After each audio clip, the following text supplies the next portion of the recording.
going on, you fam? Raiyuden here. So before we begin with today's video, just want to let you know I uploaded the next episodes of the Outlast DLC gameplay on the second channel. Dinner bell. What? What? Jump. What the hell was that? Lord, didn't even look at you, stupid. Look at you, so dumb.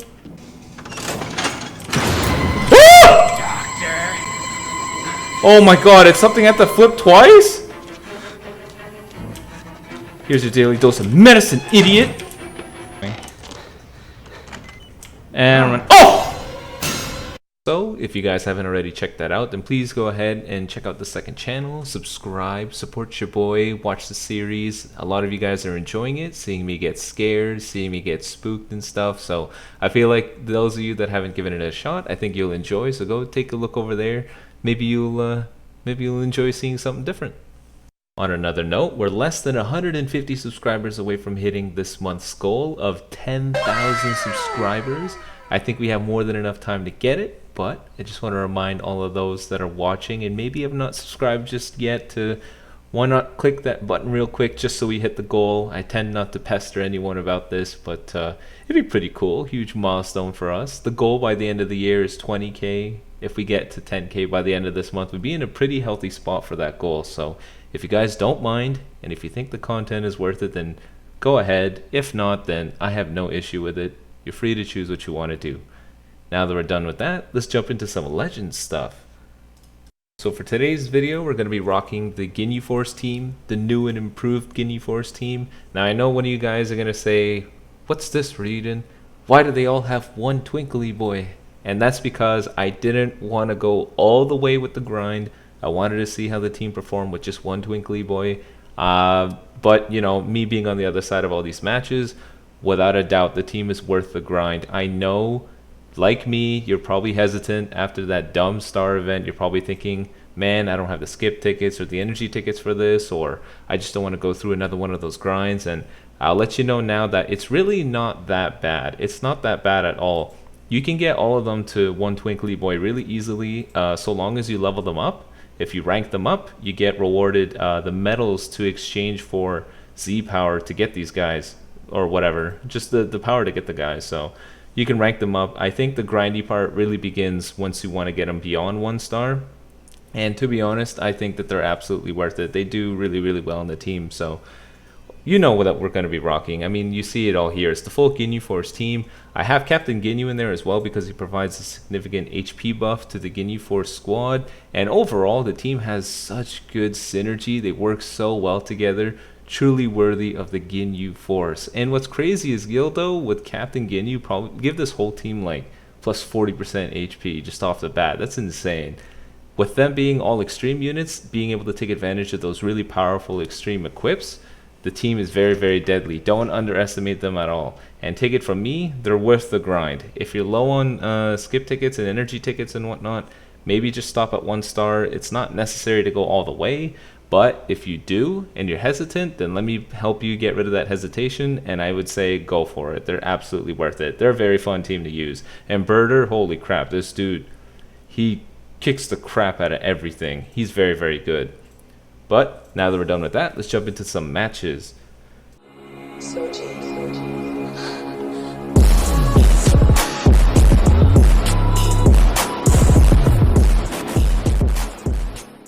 Alrighty, here's the first match of the video, going up against an Androids team.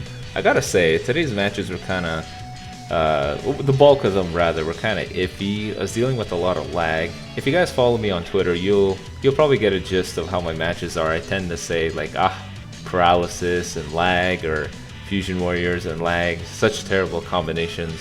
But of the good matches, I put them in this video, and I gotta say, these matches were a lot of fun, especially with this team. It was a lot of fun.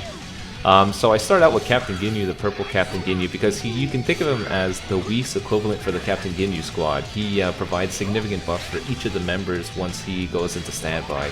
He's very, very good, very useful. Right here, I'm practicing the single tap punch, so I'm trying to get used to baiting people to get their vanish out, and you can tell that so far it's working out pretty well. It's a very useful trick to have, so you can intentionally keep up you know, charging from a charge step or something, or like charge in their face after a strike card, and make it appear as though, oh, you made a big mistake, your opponent is now able to vanish, when in reality you're baiting it out. So you'll gain additional ki, you'll do a single tap, and your opponent won't really know what just happened. They'll think, haha, I can seize this opportunity because they're stuck in an animation. But you're not. You did one single tap and then you can vanish right away. So try to get into the habit of that. It's a very useful trick. It is a little difficult to do because I know, you know, when you do one little tap attack, we're always like, we keep going, and you keep tapping away at it, and you end up just going through the whole animation. But if you can practice it and pull it off, it's very, very useful. Now you can see right here, we already took care of Android 15. He got noodled real quick.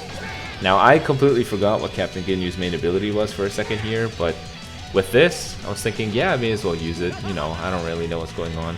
Gildo's main ability is very difficult to use sometimes because it's not like Zawarudo pulls through. You actually have to be careful because your opponent can get time. They can get a small sliver, a small slice of time to counter you. So it's best to use, you know, after you use a key card and they're far away, or when you're doing a strike card, just something. Just be wary of it. But it's very useful to use. Now my opponent gives up his cell here, so I just go in with Birder, and man, honestly, I think his blue card is one of my favorites in the game. It's just so unique and different. It's what I really like to use in when I made that hero-only Ginyu Force team. I really enjoyed using his blue card. It's super cool. It's just different. Just seeing him teleport everywhere and kick everyone. It's just something different. But the one thing people often neglect is just how much damage comes out of it. With his fast vanish restore, with his blue card buffs, oh my god, this dude does so much damage. He's really, it's a really, really good counter to Super Vegeta. I faced a couple Fusion Warrior teams, and man, his blue card will take out Super Vegeta's health like crazy. Bring him to half health in one blue card. Very, very impressive. Very happy to see what they did with this. I think it's, you know, a lot of Dragon Ball gacha games tend to have this, you know, a free-to-play squad that's very unique in the Dragon Ball universe, and I think they did this right. This is very, very good. Very good of them to do this for us. Kind of maybe not the best timed, considering they made us do the star event, and, you know, going from one grindy event to another is not really a good idea. But, I mean, we can look past it. You can tell that they lowered the difficulty of the grind for this one. But, yeah, it was 100% worth it. I will say I will continue grinding them out and getting them to 5 stars. I mean, 3 stars rather. It's only 3 stars for now. I'll definitely be getting them to 3 stars. They're worth it in my opinion. I look forward to seeing how much stronger they become. 5 stars? Oof. I get the feeling that you might see these guys a lot more during the meta. You don't see them a lot right now because a lot of people haven't finished the grind, but I hope this can settle some people's doubts about them. Now going back to the match here, man, without a doubt, just oof, that Trunks is so good. My top priority, no matter who I play, is to just get rid of him. He's just so good. My god. Now I go into Raccoon here just because of his team. He's the only one that isn't going to be put in a tight disadvantage, regardless of who he swaps into. But I also have to be careful here because he has this future Gohan here, which without a doubt, one of his main purposes is to just die and provide buffs for the rest of the team. So I have to be very, very careful here. I'm trying to do charge step, but I do this weird thing on my phone where the game isn't registering that I'm holding down on my screen. It thinks I'm moving it a little bit forward, which is something that I gotta figure out. I charge extra long there just so I could bait out his vanish, but he ended up just taking the hits there, and so far things are good. We got a Rising Rush, Future Gohan's out of the way. I'm saving it 100% for this Trunks. This Trunks has to go. Now, I didn't mean to press it. It was a huge accident, so I was just like jumping around, and what a huge lucky coincidence that we catch him in the middle of his sidestep with the Rising Rush. That was pure luck, 100%. This is a complete accident, and even crazier is the fact that it went through. Absolutely crazy. Super lucky match right here. I'm sure if this person were to see this video, they're gonna hate me. They're like, oh, what is this? What is this nonsense?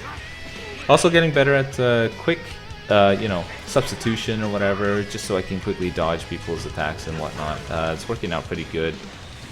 Definitely good for you know, very aggressive players. So it's a very good counter to players like myself that like to just keep going at you, not giving you a chance to breathe. So one thing for me is if I face opponents that are like me, or if I see it, I'll have sufficient counters towards it.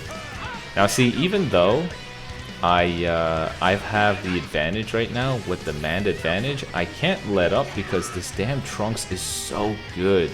He's so strong. He's the last guy, so not only is he getting buffed by you know, his own main ability here, but there's the future Gohan that's buffing him, and the one downfall to the Ginyu Force is they're very, very good. They have very good synergy, but you have to be careful with, they're not exactly the tankiest in the world here, so I have to be very careful. I gotta play my cards right. So, like I usually do, I don't use my blue card right away, don't use up all my keys in order to do this and make him hesitant to attack. But thankfully, it all works out for us in the end. That Trunks is super, super deadly, my goodness. And then here's the final match of the video. This is my favorite match. Not only is it because it's a future team, which I really, really enjoy, but it was just one of those matches that, you know, get you on the edge of your seat. Really good match for me. Really enjoyed it. I was hoping I could have waited out the sidestep, but instead he gets me. And I noticed that he's keeping his future Gohan in for quite some time. I was thinking maybe something happened, but I realized that his strategy is to have future Gohan die and let his remaining team get buffed up quite a bit, which is a pretty risky play to do. If you guys remember, I made a Last Stand team with, you know, Wild Onion Boy and the Super Saiyan 2 Gohan, the Legends Limited one. And if the player knows what they're doing and they can read what your plan is, then they'll just save the Rising Rush for the last unit you're trying to keep around. So in his case, he's trying to keep the Trunks. Now, even though it's a Last Stand team, and he's trying to make sure that the future Trunks is really, really buffed in the end, without a doubt, I mean, my original plan was to Rising Rush the guy anyways. I had to get rid of him. Now, it'll depend on the situation, depending on how well things are going for me. And so far, things are going pretty okay. Get a nice little charge step there, and we're doing some really good damage against the Gohan. If I can find a way to have to use it, if the Rising Rush really tips things in my favor without getting rid of the Trunks, then I'll do it. I usually catch a lot of people going in with a tackle again there and whatnot, so I use a blue card, but not in this case. Brings out the Mai's doing good damage, and here comes Trunks, so I'm counting very carefully the timer count so that I can quickly bring out Birder to get him. I was waiting for him to try to finish it off Gildo there, but thankfully comes in with a Rising Rush. I can vanish out of there. I waited a little too early because of the giant body. I couldn't really tell if he was sidestepping or not. I couldn't tell, but in the end he wasn't, so I missed my chance to gain priority again. But thankfully we're about to take out the future Gohan, which is nice. But I still had to be on my toes because everyone just got buffed significantly, and that Trunks is scary. This is what I mean by, you know, like Gildo's thing having a small sliver of opportunity in terms of your opponent coming back. Just like Mai's green card, they can turn it around on you. I used the Rising Rush on Mai because I was thinking if I have Birder's main ability and his blue card and my entire team, there's a good chance that I could probably sustain myself quite well. And I wanted to make sure that he couldn't get the healing off on Trunks, because in the long haul, I would probably lose. So I used Gildo's main ability, and we used Birder here, and man, the damage is not quite there. I tried to bait out his Vanish there, so I bait out his Vanish. Stupid timer counts to gain the cards. But yeah, as you can see, he's back to full health, and in the long haul, this team is not going to win. This Trunks could easily come back and take this match, so I have to be very, very careful here. I just lost one, and Trunks will absolutely shred Birder, 100%. He would just shred him to pieces. Even though we have a type advantage, he would just shred him. Trunks doesn't care. Trunks is just that strong, especially with the buffs. Now, I'm pretty sure I got very lucky there. The transformation completely changed his priority, so I got very lucky there. Now, look at this damage. He's still in base form, but with type disadvantage, he's still going in. He just doesn't care. And I get caught in the sidestep. I was getting very worried here, and I was like, oh no, a Rising Rush. That's not good. It's really down to the wire, and it's why I really enjoyed this match. I like matches that are like this, you know? There's no lag at all. Your opponent is skilled. It's a very good match. I enjoy these matches. When Legends lets it go like this, then it's a good match. But if Legends lets lag go through, then it's the worst thing ever. It's very extreme. There's no middle ground. Now I get my Rising Rush. Now it's really down to this. And I choose blue card because he recently used the blue card. And hopefully he wouldn't think that I would choose that one. And thankfully that's what comes through. Most people choose Blast or Strike just because it's the most common thing drawn. And that's the third and final match of the video. I hope you guys enjoyed. I had a good time. These were very good matches. Don't forget to check out the second channel. Be sure to subscribe to both the second channel and this one. We're trying to hit 10,000 subs by the end of the month. Time's a ticking, but I think we're ahead of schedule. We can do it for sure. But anyways, till the next time, peace.